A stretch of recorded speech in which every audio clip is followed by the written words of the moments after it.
Updates at pinakahuling mga usapin sa mundo ng palakasan. Atin ang pakinggan dito sa Ang Pilipinas Ngayon.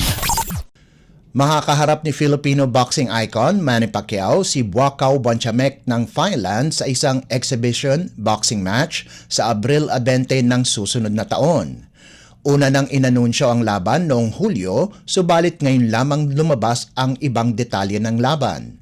Sa tinaguriang The Match of Legends, ang laban ay nasa ilalim ng international boxing rules na may 6 na tig-3 minutong rounds na mayroong 2 minutong pahinga kada round. Kapwa si Pacquiao at Buakaw ay dapat nasa timbang na 154 pounds na katumbas ng welterweight sa boxing o junior middleweight sa Muay Thai. Ang mananalo ay makakatanggap ng $289,000 na premyo kasama pa ang WBC Legend Belt. Updates at pinakahuling mga usapin sa mundo ng palakasan. Atin ang pakinggan dito sa Ang Pilipinas Ngayon.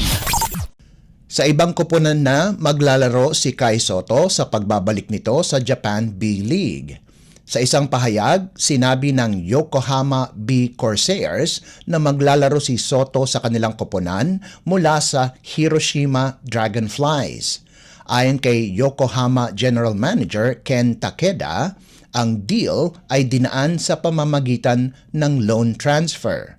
Sinabi ni Takeda na naniniwala siya na sa pagdagdag ni Sotto sa kanilang koponan ay mas lalakas ang kanilang depensa at magkakaroon ng mas mataas na enerhiya ang koponan.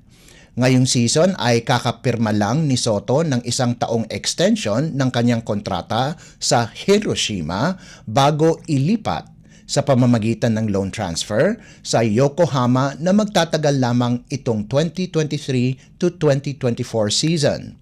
Sa kasalukuyan, nasa ika-17 pwesto ang Hiroshima na may 11 to 13 baraha, habang ang Yokohama naman ay may 10 to 14 record at nasa ika-19 na pwesto sa team standings. Inaasahang ipapasok sa laro si Sotto sa kanyang debut game sa Yokohama itong Disyembre 30 kontra Mikawa.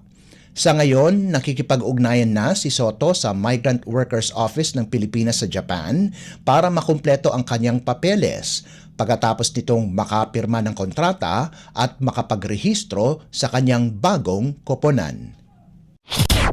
Updates at pinakahuling mga usapin sa mundo ng palakasan. Atin ang pakinggan dito sa Ang Pilipinas Ngayon.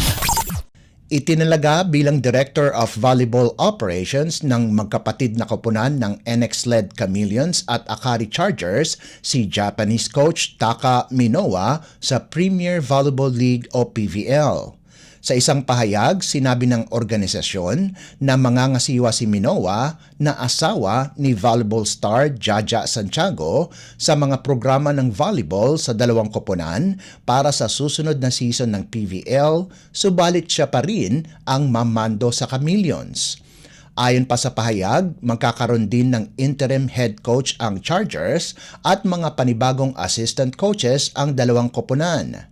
Una nang inanunsyo ng management ang pag-alis ni Brazilian coach Jorge Sousa de Brito. Umaasa ang NX-led at Akari na mas maganda ang pagtatapos nila sa mga susunod na komperensya itong 2024.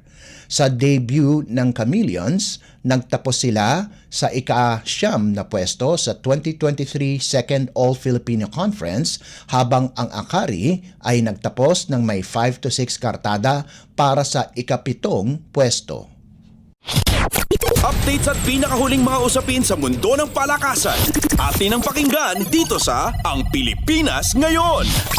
At yan ang pinakahuling balita sa larangan ng palakasan. Para sa Radyo Pilipinas World Service, ito po si Leo Magpayo. Magandang araw.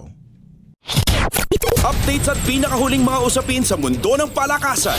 Atin ang pakinggan dito sa Ang Pilipinas Ngayon.